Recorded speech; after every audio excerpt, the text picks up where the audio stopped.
નમસ્તે વિદ્યાર્થીઓ, ચાલો ફરીથી આપણા એસી પ્રવાહ એટલે કે પ્રત્યાવર્તી પ્રવાહ બરાબર કામ ચાલુ કરી દઈએ. તો પહેલા યાદ કરીએ આગળ શું કામ કર્યું છે. તો જો મારી પાસે જે પણ વિદ્યુત પરિપથ છે એમાં હવે ડીસી ની જગ્યાએ હું એસી સપ્લાય આપી રહ્યો છું. આ જ કામ કરી રહ્યા છીએ ને, અને સાથે સાથે ડીસી સાથે કમ્પેરિઝન પણ કરી રહ્યા છીએ. તો એસી સપ્લાય ખાલી માત્ર અવરોધ જોડેલો હોય ત્યારે વોલ્ટેજ અને પ્રવાહ સાથે સાથે પાવરની પણ વાતો કરી. ત્યારબાદ ફક્ત ઇન્ડક્ટર એટલે કે પૂંછડું જોડેલું હોય ત્યારે વોલ્ટેજ અને પ્રવાહ બરાબર એસી સોર્સ માટે. હવે મારે વાત કરવી છે કે ફક્ત કેપેસિટર જોડેલું હોય. આપણી પાસે જે વિદ્યુત પરિપથ છે એ પરિપથમાં ફક્ત કેપેસિટર જોડેલું હોય તો એના માટે પ્રવાહનું સમીકરણ કેવું મળે બરાબર. ચલો એની ચર્ચા કરીએ. તો આજનો આપણો પ્રશ્ન છે માત્ર કેપેસિટર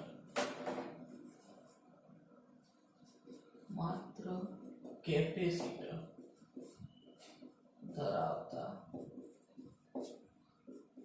એસી પરિપથ માટે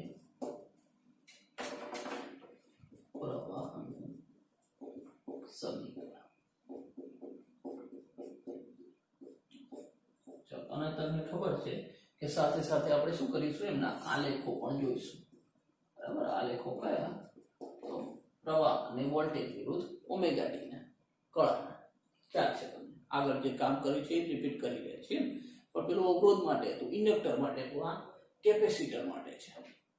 તો હવે મારી પાસે જે એસી સોર્સ છે એમાં કેપેસિટર જોડીશ અને પ્રવાહનું સમીકરણ શું મળે એટલે કમ્પેરિઝન કરી લેજો. આગળ જે આપણે ઇન્ડક્ટર માટે કામ કરી રહ્યા છીએ એવું ને એવું કેપેસિટર માટે કરવું છે. ચલો કેપેસિટર દેખો એટલે તરત જ આપણું બીજું ચેપ્ટર યાદ આવવું જોઈએ બરાબર. બીજું ચેપ્ટર યાદ છે તમને? એમાં આપણે કેપેસિટર ભણ્યા. તો આપણી પાસે એક ડિવાઇસ બરાબર, સંગ્રાહક આપો કેપેસિટર. હવે શરૂઆતમાં જ્યારે બીજા ચેપ્ટરમાં વાત કરતો ત્યારે મારી પાસે ડીસી સપ્લાય હતી. ડીસી સપ્લાય એટલે મારી પાસે બેટરી હતી બરાબર. તો આ બેટરીનો ધન છેડો ઋણ છેડો આ જ કામ કરતા હતા.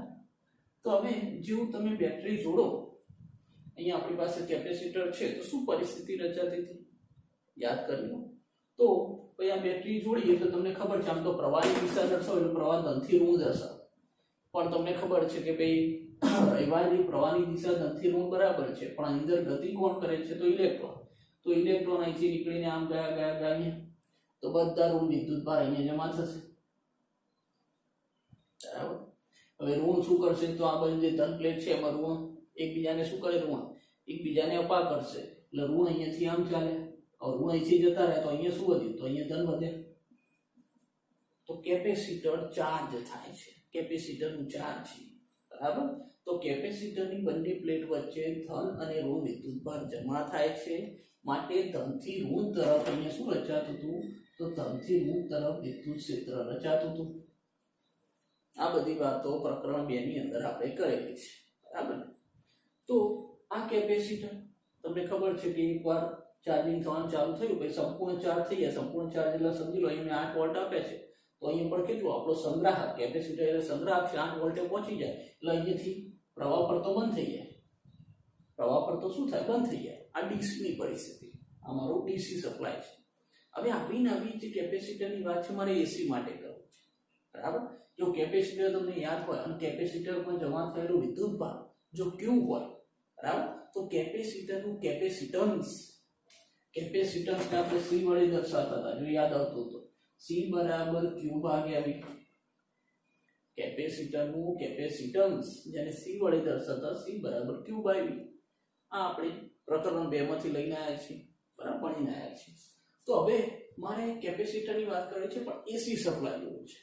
જો તો આગળ એમ કરતા હતા એનું એ જ કામકાજ છે. અહીંયા મારી પાસે એસી સપ્લાય બરાબર. આ આપણું શું છે? AC supply. અળસિયું દૂર લેવાનું. હવે અહીંયા હું શું જોડું છું? તો કેપેસિટર છે મારી પાસે બરાબર. કેપેસિટરનું કેપેસિટન્સ સી હોય બરાબર. તો અહીંયા મેં કેપેસિટર જોડ્યું છે. તો આ કેપેસિટરમાં હવે અહીંયા પરિસ્થિતિ શું થવાની? જો અહીંયા તો તમને ખબર છે કે બેટરી જોડો છો એ કન્ટિન્યુઅસ પ્રવાહ રહે, પણ અહીંયા તો બદલાતો જાય, પ્રવાહ બદલાતો જાય. એટલે શું થાય કે ચલો હું એમ વિચારું કે પ્રવાહ આ દિશામાં હોય તો એકવાર અહીંયા ધન વિદ્યુતભાર જમા થાય, અહીંયા ઋણ વિદ્યુતભાર જમા થાય. પછી પાછી પ્રવાહની દિશા બદલાય એટલે આ પાછું બદલાઈ જાય, પ્રવાહની દિશા બદલાય, બરાબર, પ્રવાહની દિશા બદલાય તો આ બદલાઈ જાય, અહીંયા ઋણ થઈ જાય, અહીંયા ધન થઈ જાય, આવું થતું રહેવાનું. અહીંયા પ્રવાહને નિયંત્રણ કરે આ જે કેપેસિટર છે એનો પણ કંઈક વોલ્ટેજ હોય ને, જો C બરાબર Q ભાગ્યા V તો V બરાબર શું થશે, Q બાય C થાય ને, તો આ વોલ્ટેજ કોનો, કેપેસિટરનો, તો અહીંયા પણ વોલ્ટેજ મળશે.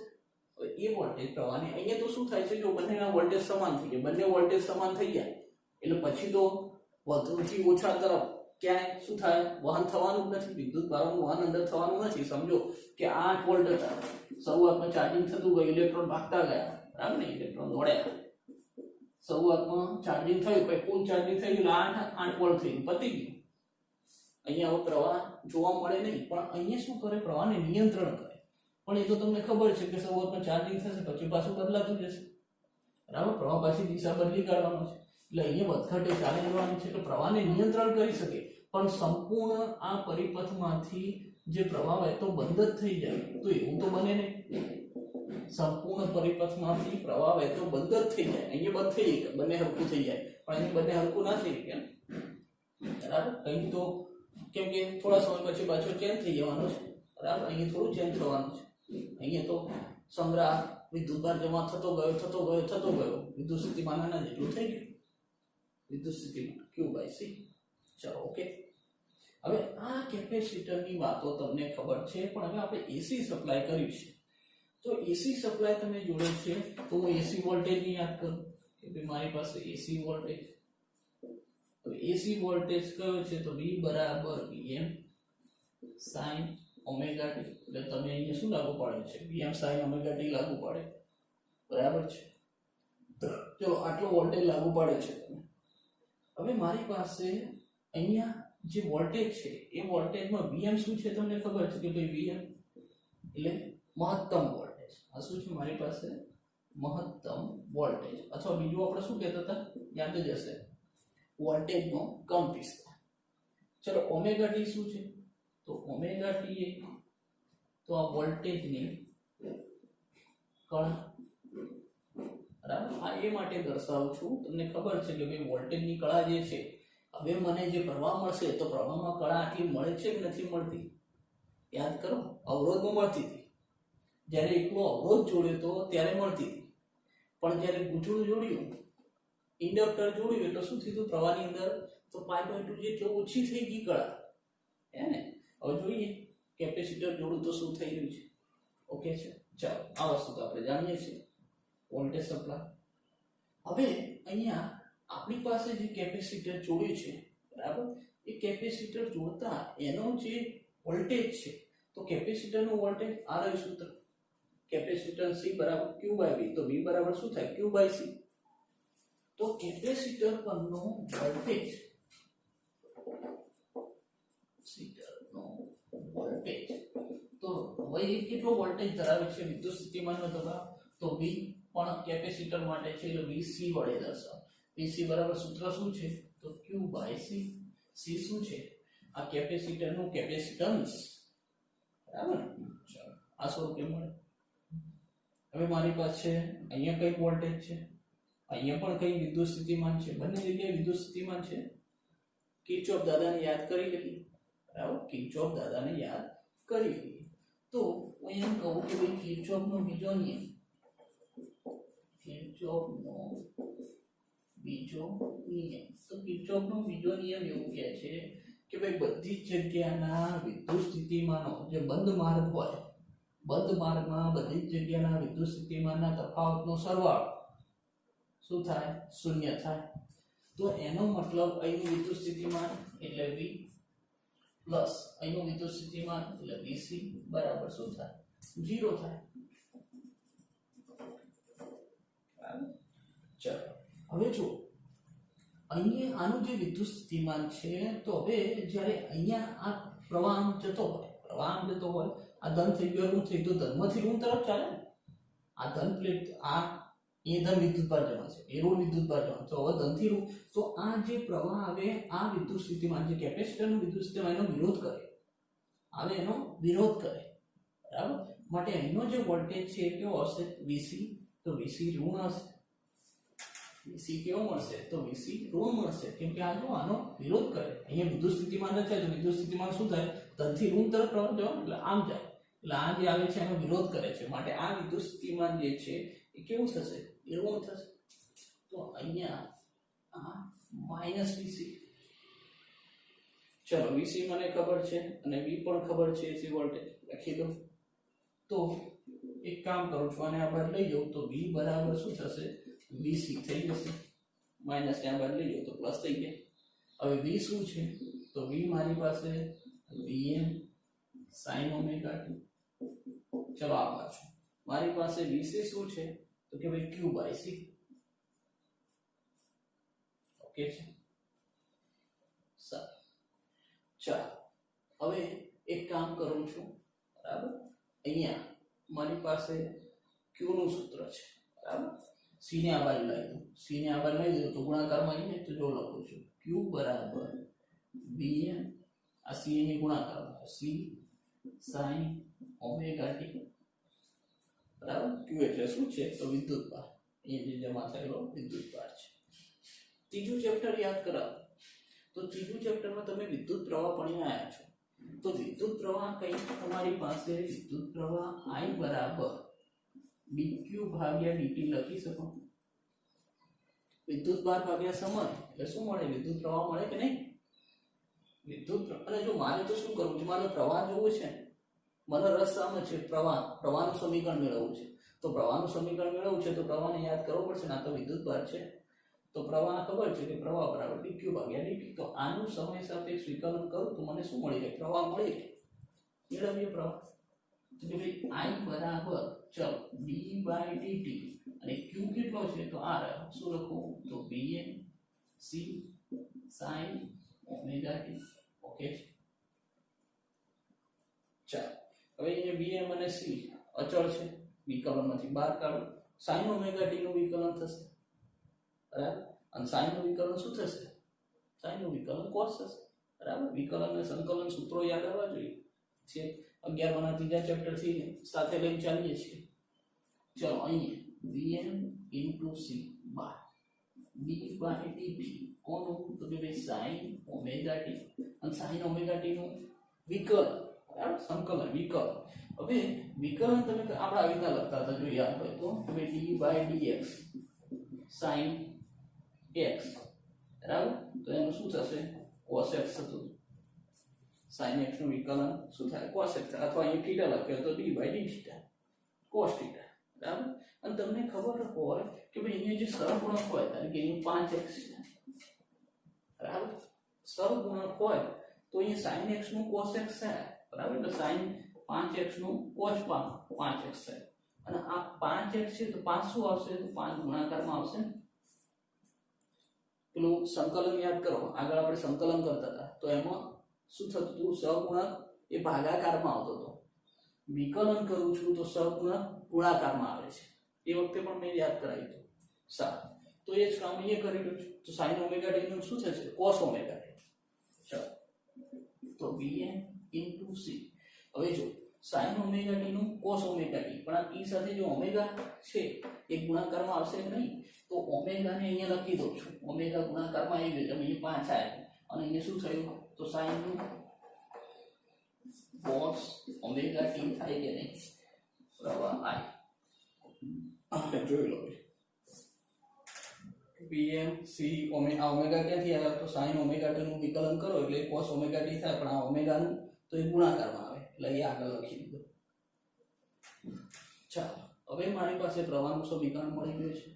પણ આ પ્રવાહનું જે સમીકરણ આવ્યું, જો અગાઉ પેલું ઇન્ડક્ટર વાળું યાદ આવતું હોય તો અહીં વોલ્ટેજ સાઇનમાં છે, પ્રવાહ કોસમાં આવે, તો એને શું કરવું પાછું? તો એના પાછો સાઇનમાં ફેરવી કાઢું ને, એને સાઇનમાં ફેરવી કાઢું.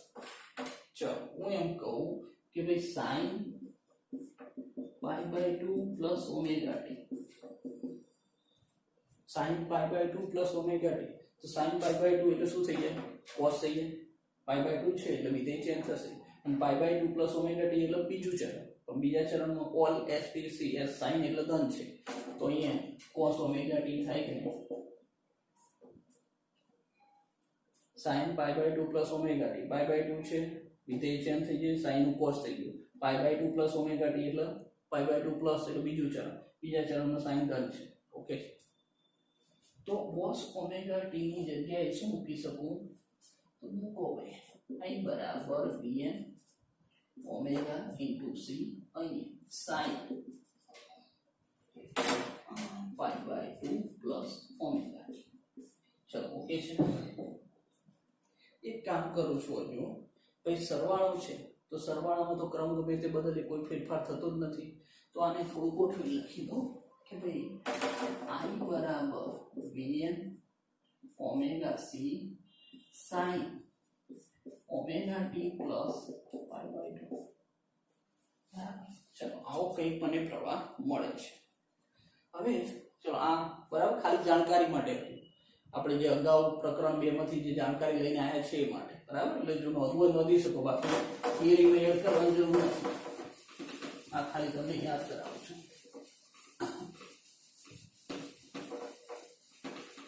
ચલો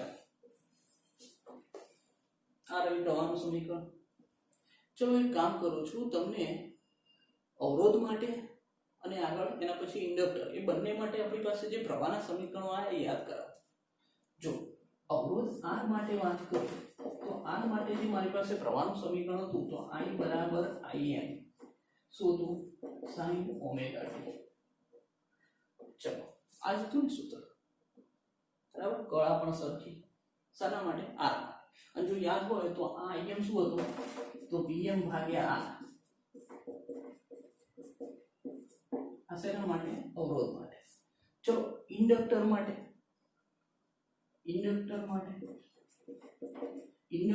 પ્રવાહનું સૂત્ર શું હતું યાદ આવે છે I બરાબર Im હવે આ Im હતો Im ની જગ્યાએ અહીં શું હતું જેમ અહીંયા Im ની જગ્યાએ Vm ભાગ્યા R હતો તો ઉજળા માટે શું હતું યાદ કરો તો Vm ભાગ્યા ઓમેગા ઇન્ટુ m યાદ આવે છે અહીંયા જે કામ અવરોધ કરતું હતું ગૂંચળાની અંદર ઓમેગા ઇન્ટુ l કરતું હતું એટલે આને આપણે અવરોધ કીધો હતો અસરકારક અવરોધ કોનો ઇન્ડક્ટરનો ચલો શું લખું તો sin omega t minus pi by 2 અને કળા પાઈ બાય 2 જેટલી ઓછી હતી આવું લખતા હતા તો જો અહીંયા મારી પાસે જે પણ પ્રવાહના સૂત્રો છે એ સીધા આ જે વિધેય છે sin એ sin Vm સાથે ગુણાયેલું છે sin અહીંયા Vm સાથે ગુણાયેલું બીજું પદ છેદમાં છે અહીંયા R છેદમાં છે અહીંયા ઓમેગા ઇન્ટુ l છેદમાં છે જો મારી પાસે આ જે સૂત્ર છે તો sin સાથે Vm ગુણ આ ઓમેગા ઇન્ટુ c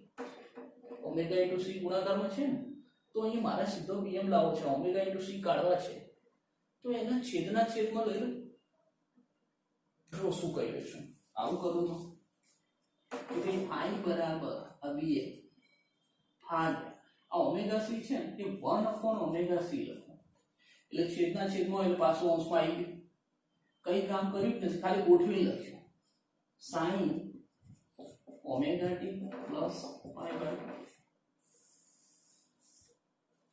ચાલો ભાઈ પ્રવાહનું સૂત્ર મને મળી ગયું બરાબર જો અહીંયા Vm ભાગ્યા sin ઓમેગા t અહીંયા Vm ભાગ્યા ઓમેગા sin ઓમેગા t તો અહીંયા Vm sin omega t plus અને ભાગાકારમાં છેદમાં 1 ઓમેગા c એટલે અહીંયા જે કામ અવરોધ કરતું હતું ત્યારે અવરોધ વાળો પરિપથ હતો ત્યારે R કરતું હતું પછી અહીંયા ઇન્ડક્ટર જોડ્યું ત્યારે અવરોધ વાળું કામ કોણ ઓમેગા l કરતું હતું અહીંયા કોણ કરશે કેપેસિટર માટે 1 ઓમેગા c કરશે આ 1 ઓમેગા c શું છે અવરોધ છે આ શું છે અવરોધ છે યાદ આવે છે જેમ અહીંયા ઓમેગા l શું છે અવરોધ છે અહીંયા તો R વડે દર્શાવે છે અવરોધ માટે ત્રણે કમ્પેરિઝન કરો તો તરત આઈડિયા આવશે બાકી ખબર ના પડે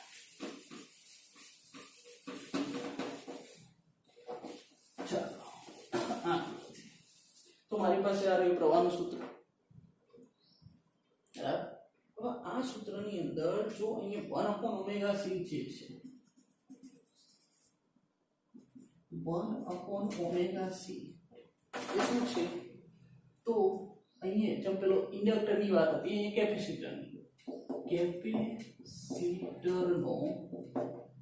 કેપેસિટરનો અસરકારક અવરોધ 1 ઓમેગા c પેલા શું હતું ઓમેગા ઇન્ટુ l હતો અહીંયા એના જેવું કામ કોણ કરે? 1/ωc કરે. તો 1/ωc કેપેસિટરનો અસરકારક અવરોધ. પેલા ઇન્ડક્ટર માટે યાદ હોય તો એને બીજું એક નામ આપી દઉં, ઇન્ડક્ટિવ રિએક્ટન્સ.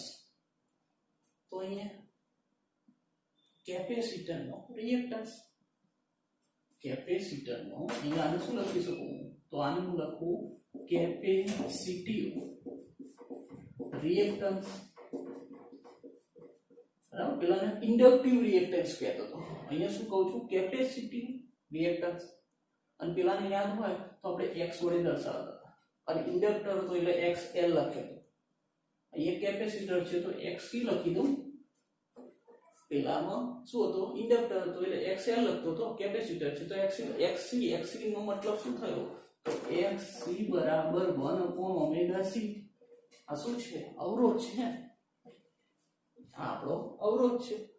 ચલો જોજો, કદાચ ઓમેગા તમને ખબર છે તો ઓમેગા એટલે શું? તો 2πf લખી શકાય. તો આ રીતના પણ લખી શકાય કે ઓમેગા બરાબર 2πf એટલું છે.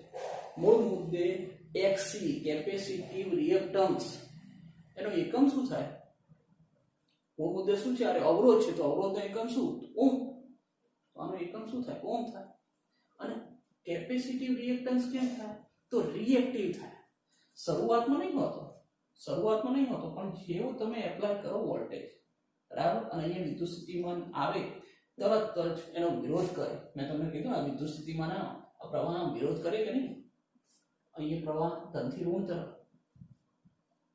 ચાલો, તો x ની ખબર પડી. તો એનો મતલબ આ સૂત્ર 1/ωc ની જગ્યાએ x મૂકી શકું તો આનું આ સૂત્ર આ રીતના લખી શકું કે I બરાબર Vm ભાગ્યા xc sin ωt plus π/2. Okay છે? બરાબર, સૂત્ર આ રીતના લખો, કેમ કે 1/ωc એટલે xc છે, કેપેસિટિવ રિએક્ટન્સ છે. અને હજુ તમને ખબર છે આ પદ આપણે શું કહીએ? મહત્તમ પ્રવાહ. એટલે આની જગ્યાએ આપણે શું લખી શકીએ? તો I બરાબર Im sin ωt પ્લસ π/2. બરાબર ને? જ્યાં Im શું છે? તો કે ભાઈ Vm ભાગ્યા x. બરાબર છે? જે કામ ઇન્ડક્ટર માટે કર્યું એનું એ કામ રિપીટ કરી. જો ત્યાં પણ આવું જ કર્યું હતું, મેં ત્યાં શું કર્યું હતું કે ભાઈ ઇન્ડક્ટરને લીધો એની સાથે એસી સપ્લાય કર્યો, અહીંયા કેપેસિટરને લીધો એની સાથે એસી સપ્લાય કર્યો. હવે એસી સપ્લાયનો વોલ્ટેજ ખબર છે, ત્યાં ઇન્ડક્ટરનો વોલ્ટેજની વાત કરતા હતા, અહીં કેપેસિટરના વોલ્ટેજની વાત કરી. એટલે કેપેસિટન્સ યાદ કરો સૂત્ર એટલે યાદ આવી જશે. ત્યાં પણ કિર્ચોફનો બીજો નિયમ વાપર્યો, અહીંયા પણ વાપર્યો કે ભાઈ બંધ ગાળામાં બધા વિદ્યુત સ્થિતિમાનો હોય એનો સરવાળો શૂન્ય, તો સરવાળો શૂન્ય. ચાલો, સૂત્ર મૂકી દીધું. પછી તો આપણે ગાણિતિક ક્રિયા કરી છે, વિકલન, પેલા સંકલન આવ્યું, અને છેલ્લે પ્રવાહ મેળવ્યું. પ્રવાહના આપણે ખાલી અલગ અલગ સ્વરૂપે દર્શાવે છે. ચલો, ક્લિયર? તો હવે અહીંયા મારી પાસે જે વોલ્ટેજ છે, આને વોલ્ટેજનું સૂત્ર અને આ પ્રવાહનું સમીકરણ. પ્રવાહનું સમીકરણ શોધવાનું કીધું તો મળી ગયું. પ્રવાહનું સમીકરણ મળી. પણ જો બંનેની કળામાં ફેરફાર છે, શું છે? તો પ્રવાહની કળા જે છે એ વોલ્ટેજની કળા કરતા π/2 જેટલી વધુ છે. બરાબર? તો અહીંયા શું લખીશું કે ભાઈ પ્રવાહની કળા વોલ્ટેજની કળા કરતા π/2 જેટલી વધુ છે, મતલબ કે આગળ છે, π/2 જેટલી આગળ છે. બરાબર? ચલો, ક્લિયર? પેલાની અંદર π/2 જેટલી પાછળ હતી, અહીં π/2 જેટલી આગળ છે. વસ્તુ ખ્યાલ આવે છે ને? બરાબર? તો એની એક થિયરી ચાલે, આમ કઈ નવું કામકાજ કર્યું જ નથી, એમ તો એવું જ લાગે છે. ખાલી પેલું પૂછવું હતું એની જગ્યાએ કેપેસિટર લાગે. જો આપણે 3 પેરેલલમાં કામ કર્યું છે, અવરોધ, ઇન્ડક્ટર અને ત્રીજું કેપેસિટર આવ્યું. બરાબર? ત્રણેય થિયરી કમ્પેરિઝનમાં સાથે રાખીને જોવાની. બરાબર? લખાણ તો તમે લખતા જશો એવું માની લઉં છું. ચાલો, એક સ્ક્રીનશોટ લઈને અહીંયા સુધીનું કામ કરી લો એટલે પ્રવાહનું સમીકરણ આપણને મળી જાય. ચલો, હવે તમને ખબર છે શાની વાત કરીશ? આલેખ. બરાબર? ચલો, આલેખ જોઈ લો. બરાબર? આલેખ કેવા મળે છે? સારું. 3 મુદ્દા: અવરોધ, ઇન્ડક્ટર અને કેપેસિટર આ ત્રણેય જો તમે કમ્પેરિઝનમાં વાત કરો તો જ સરળતાથી યાદ રહે.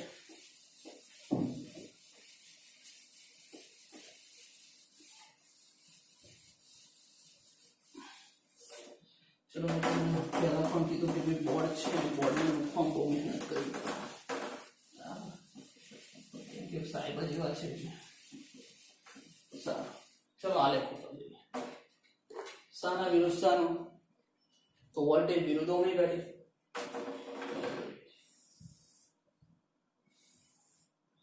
ઓમેગા ટી વોલ્ટેજ, તો એકલો વોલ્ટેજ લઈશ કે સાથે સાથે પ્રવાહ પણ લઈ લો?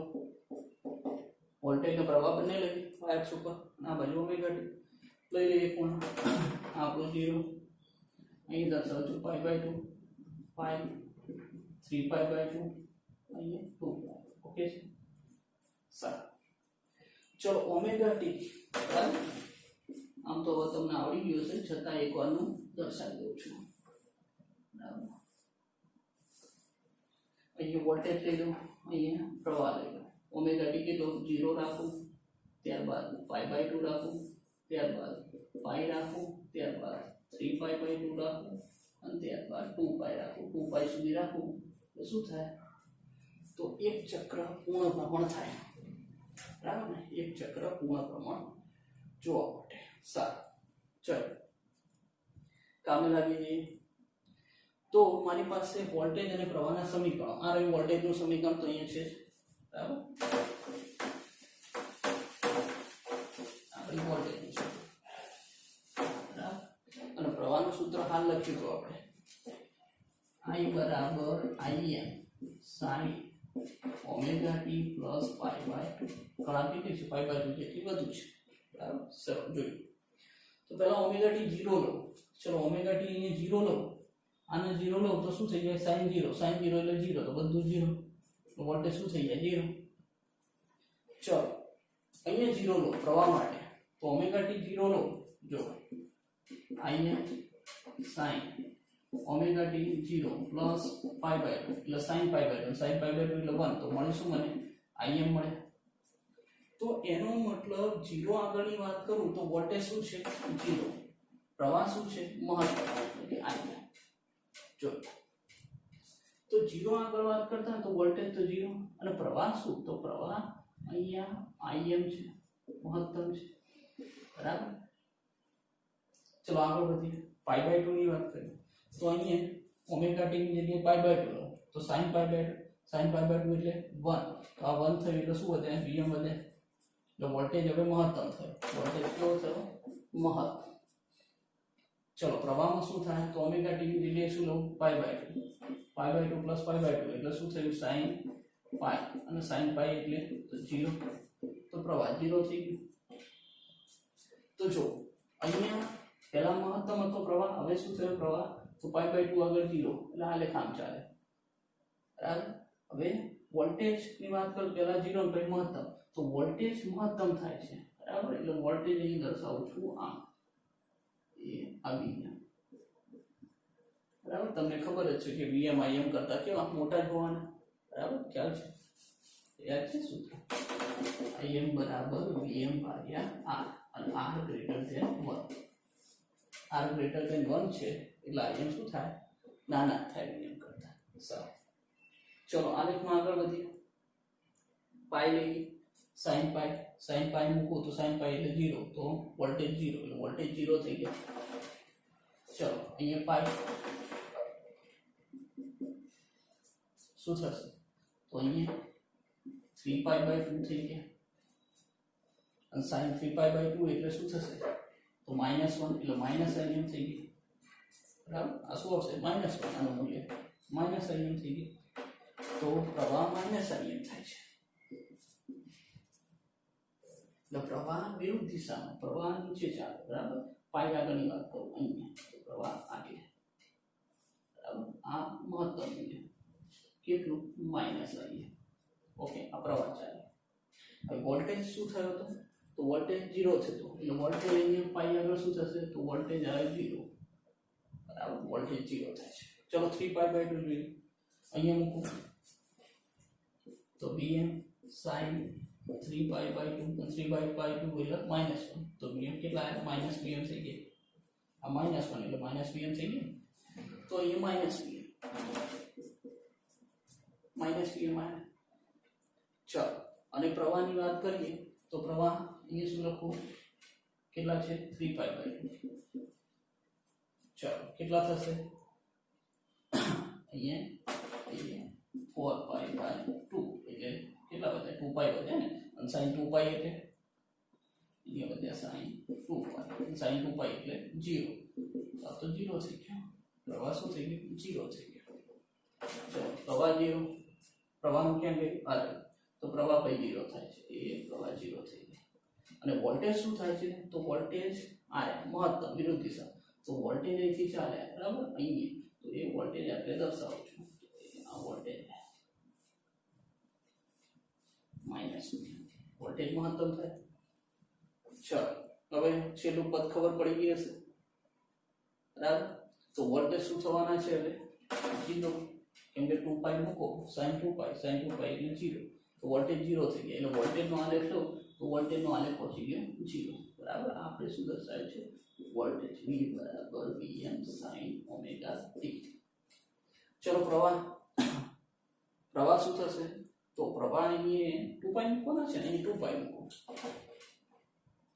ચલો 2π તો શું થશે બરાબર sin 5π/2 એટલે અહીંયા શું થશે sin નું માઈનસ મૂલ્ય એટલે માઈનસ સોરી કે માઈનસ હા અહીંયા im કેવા આયા પ્લસ આ sin 2π + π/2 બરાબર એટલે કેટલા થશે 5π/2 5π/2 ની વાત કરું તો અહીંયા એ આ પ્રવાહ જે છે વિચારી લો હવે પ્રવાહ ક્યાં આવ્યો તો મહત્તમ થશે સોરી પ્રવાહને આપણે ડોટેડ લાઈન થી બતાવો તો સારો તો બે અલગ થાત પ્રવાહ આટલા સુધી છે આને થોડી ડોટેડ લાઈન કરી દો બરાબર એટલે ખબર છે કે આ પ્રવાહ છે બરાબર આપણો પ્રવાહ ચાલે છે થોડી ડોટેડ લાઈન સમજી લેજો બરાબર આ પ્રવાહ રે તો પ્રવાહ આપણો I બરાબર Im sin omega t plus π/2 તો જો અહીંયા વોલ્ટેજ શું છે 0 પણ ત્યારે પ્રવાહ કેટલો છે π/2 તો π/2 જેટલો પ્રવાહ તો આગળ જ છે પ્રવાહ જે છે ઓલરેડી કળામાં અહીં વોલ્ટેજ શું વોલ્ટેજ 0 છે ત્યારે આ ઓલરેડી π/2 છે એટલે π/2 જેટલો શું છે આગળ જ જોવા મળે છે બરાબર ચલો ક્લિયર અહીંયા સોરી પ્રવાહ લખવાનું રહ્યું ને પ્રવાહ શું થવાનું અહીં બરાબર પ્રવાહ થયો અહીંયા પહોંચે ચાલો ક્લિયર ભાઈ બરાબર આગળ ચલો હવે ફેઝર ને યાદ કરો ફેઝર દોરવો છે ફેઝર દોરી આપો ચલો મારે ફેઝર દોરવો છે તો તમને ખબર છે કે ભાઈ સદિશ છે ઉગમ બિંદુની આસપાસ ઓમેગા કોણની ઝડપથી ભ્રમણ કરે છે સારું લાઈન આપણો ઉગમ બિંદુ લો ચલો મારે શું કરવું છે તો અહીંયા પહેલા વોલ્ટેજની વાત કરું બરાબર તો વોલ્ટેજની વાત કરું તો ચલો કોઈ t1 સમય ધારી લઈએ પેલા લખતા હતા ને આપણે t1 સમય ક્યાંક વાત કરી તો t1 સમય વાત કરું તો અહીંયા એ આ પોઈન્ટ આગળ વાત કરું છું ઓમેગા t1 એ જો તમે પ્રવાહ જુઓ તો પ્રવાહ આટલો અને વોલ્ટેજ જુઓ તો વોલ્ટેજ આટલો અને વોલ્ટેજ અહીંયા સુધી પ્રવાહ બરાબર આ પ્રવાહનો કરો આ વોલ્ટેજ તો જો વોલ્ટેજની વાત કરું તો વોલ્ટેજ તમારો એ બરાબર વોલ્ટેજ બરાબર અને પ્રવાહની વાત કરું તો એ આ રહ્યો પ્રવાહ અહીંયા સુધી બરાબર જો મારે વોલ્ટેજનો સદિશ દોરવો હોય બરાબર તો વોલ્ટેજનો સદિશ અહીં દોરું બરાબર અને કોણ કેટલો તો ઓમેગા t1 બરાબર ઓમેગા t1 જેટલો કોણ x અક્ષ સાથે કોણ બનાવે ને x અક્ષ સાથે કેટલો કોણ ઓમેગા t1 જેટલો કોણ ચલો તો આ રહ્યો આપણો વોલ્ટેજ અને આ એનો શું છે તો y અક્ષ પરનો પ્રક્ષેપ, આ y અક્ષ પરનો પ્રક્ષેપ, ચલો એને અહીંયા લાંબો દર્શાવી દઉં છું, આ રહ્યો. તો આને હું શું કહીશ, તો આ રહ્યો vm sin omega t, બરાબર ને. આગળ કામ કરેલું છે ફેઝરમાં, હવે ખબર હોય y અક્ષ પરનો પ્રક્ષેપ આનો. અને એ જ પ્રમાણે હવે મારે પ્રવાહ, બરાબર, પ્રવાહનો સદિશ દોરવો છે, બરાબર, ફેઝર દોરવો છે. તો પ્રવાહનો સદિશ દોરવો હોય તો જો પ્રવાહનો સદિશ ઓમેગા t1 થી કેટલું, તો ઓમેગા t1 થી પ્લસ પાઈ બાય 2, એટલે ઓમેગા t1 ખરું આટલું, પછી ત્યાંથી પ્લસ પાઈ બાય 2, એટલે એ ક્યાં કઈ આ પ્રવાહનો છે, બરાબર. આ કેટલું, તો આ જે ખૂણો બને, આ ખૂણો કેટલો બને, તો આ ખૂણો પાઈ બાય 2 જેટલો બને. તો ઓમેગા t1 ખરું plus pi by 2, omega t1 plus pi by 2 થઈ ગયો આપણો, બરાબર. તો આ આપણે જે y અક્ષ પરનો આ પ્રક્ષેપ છે, બરાબર, કોનો, પ્રવાહનો.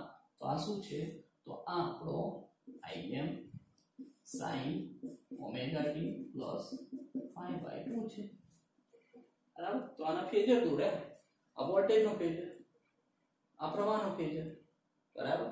તો વોલ્ટેજનો ફેઝર ઓમેગા t1, ક્યાં t1 સમય વાત કરી રહ્યા છે, અને ઓમેગા t1 થી કેટલો, તો આ ઓમેગા t1 અને આ plus pi by 2, y by 2 જેટલો આગળ છે. ક્લિયર? ચલો, તો આ રીતના આલેખ દોરવાનો, આ રીતના શું કરવાનું છે, એનો ફેઝર પણ દોરવાનો. ચલો, ક્લિયર? માત્ર કેપેસિટર ધરાવતા એસી પરિપથ માટે પ્રવાહનું સમીકરણ મેળવ્યું આપણે, આ સમીકરણ, બરાબર. સાથે સાથે કળામાં કેટલું, તો પાઈ બાય 2 જેટલું આવે. હવે હું એમ કહું કે તમે સમયના આધારિત વાત કરો, બરાબર, કે ભાઈ પ્રવાહ જે છે, પ્રવાહ એ વોલ્ટેજ કરતા સમયમાં કેટલો, તો t બરાબર t/4 થશે કે નહીં, બરાબર. 4 ભાગ પાડ દો, તો દરેક ભાગ કેટલો, તો દરેક ભાગ t/4, તો કેટલો, તો t/4 જેટલો આગળ જશે, t/4 જેટલો આગળ જશે. અને તમને ખબર છે t એટલે શું લખવું, તો 2 પાઈ ભાગ્યા ઓમેગા, એટલે શું થશે, પાઈ ભાગ્યા 2 ઓમેગા. તો પ્રવાહી વોલ્ટેજ કરતા t/4 જેટલો આગળ છે, બરાબર. પેલી વાત કળા આધારિત કરે, પાઈ બાય 2 જેટલો કળા આધારિત, આ સમય આધારિત, બરાબર. આગળ આપણે ઇન્ડક્ટરમાં કામ કર્યું છે એટલે આ વસ્તુ એનું એ જ છે, કઈ નવું નથી, બરાબર. દરેક વસ્તુ કમ્પેરિઝનમાં કરો, બરાબર. અવરોધ, ઇન્ડક્ટર, કેપેસિટર, ત્રણ થિયરી સાથે રાખી ચાલો, તો ખબર પડી જશે તરત, બરાબર. સાથે સાથે આલેખો આ રીતના આ કરવાની જરૂર નથી, બરાબર. તો આપણને આવડી ગયું અત્યાર સુધી, તો આ કરવાની જરૂર નહીં, ડાયરેક્ટ દોરવાનું. પણ આ ખબર હોય તો આ દોરી શકાય વ્યવસ્થિત, નહીં તો ભાઈ ભૂલ પડે. ચલો, ક્લિયર છે? ઓકે.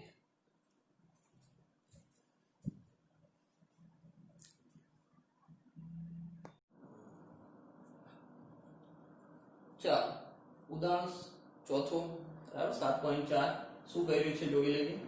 તો 250 વોલ્ટ 50 હર્ટ્ઝ સ્ત્રોત સાથે 15 માઇક્રોફેરેડે કેપેસિટરને જોડવામાં આવેલ છે.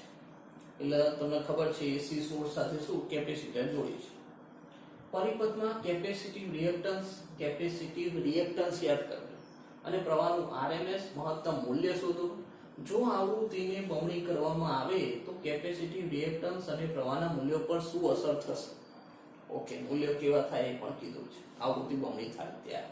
ચલો, પહેલા તો આપણને જે આપેલું છે, જો પરિપથ યાદ કરું તો પરિપથ મારો કેવો છે, તો અહીંયા આ આપણે કેપેસિટર જોડ્યું અને અહીંયા આપણે શું કરે છે, એસી સોર્સ જોડે છે. આ છે ને આપણી પાસે પરિસ્થિતિ. ચલો, અહીંયા જે વોલ્ટેજ સપ્લાય છે તો V બરાબર કેટલા છે, 250 વોલ્ટ. આવૃત્તિ કેટલી છે, તો 50 હર્ટ્ઝ છે.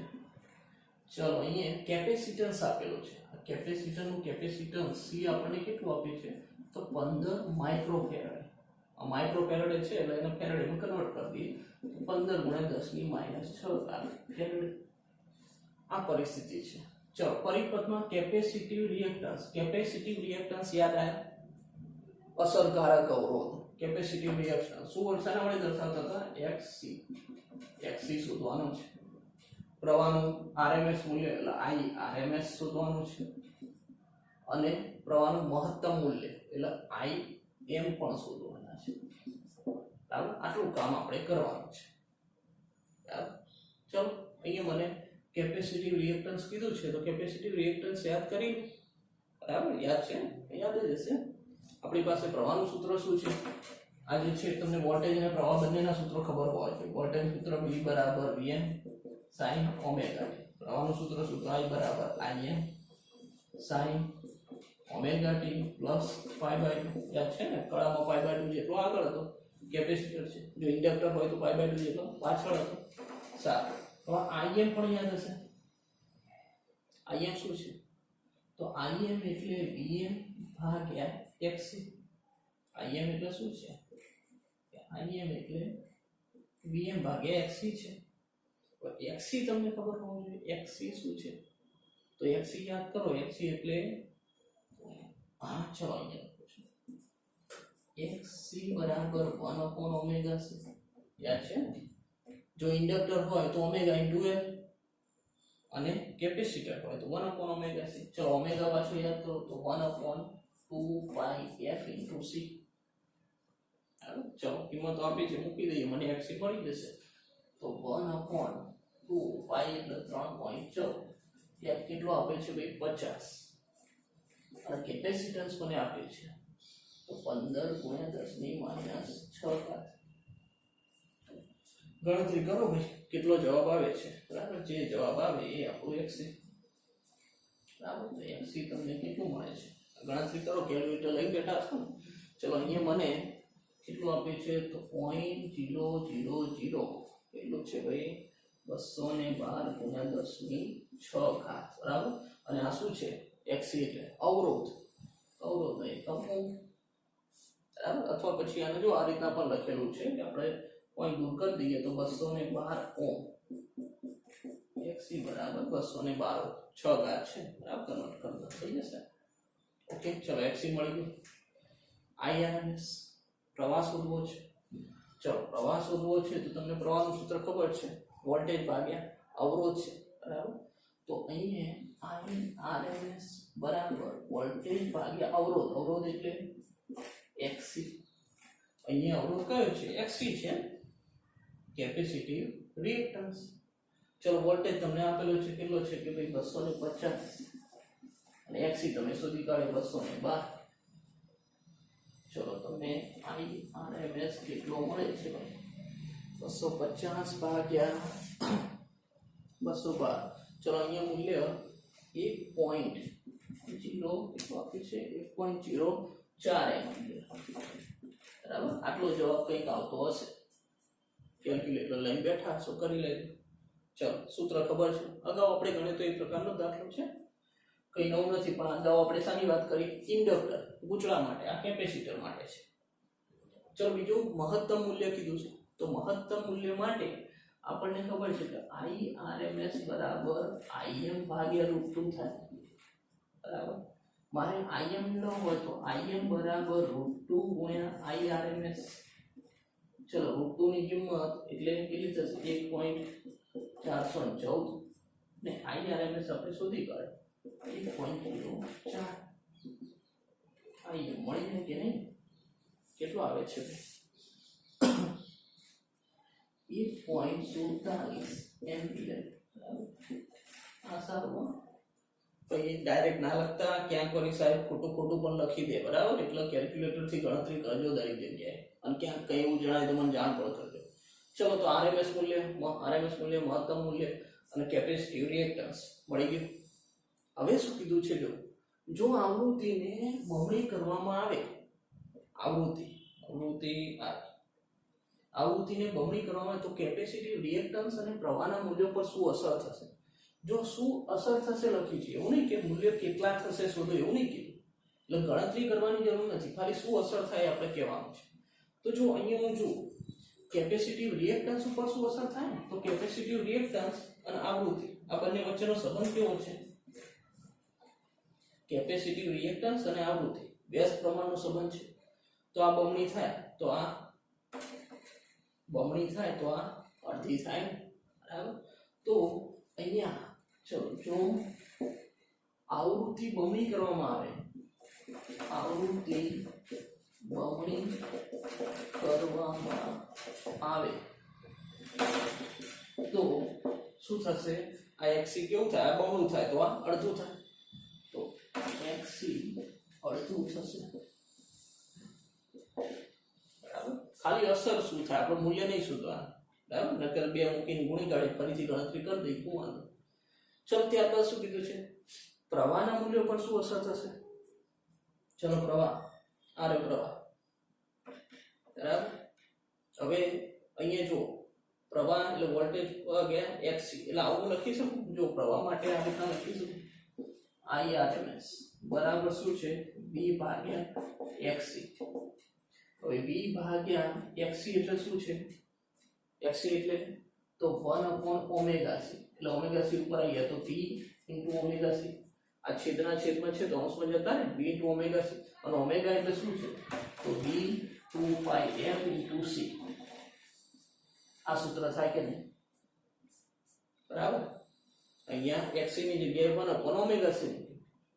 આ છેદના છેદમાં એટલે અંશમાં ગયા અને ઓમેગા એટલે 2π જાય. તો જો આવૃત્તિ અને પ્રવાહ વચ્ચે આ તો સીધો સંબંધ છે, સપ્રમાણ. આની જેમ વ્યાસ પ્રમાણનો સંબંધ નથી. તો ભાઈ આ તમે ડબલ કરો, જો આવૃત્તિ બમણી કરવામાં આવે તો પ્રવાહ શું થાય? આ બમણું કરો તો પ્રવાહ પણ બમણો થાય, બરાબર. તો xc અડધું થશે અને પ્રવાહ બમણો થશે, બરાબર. સૂત્ર ઉપરથી કહી દેવાનું. જો અહીંયા IRMS ને f સપ્રમાણતાનો સંબંધ, અહીંયા f અને xc વ્યસ્ત પ્રમાણનો સંબંધ. ઓકે છે? ચાલો ક્લિયર? નોટ કરો.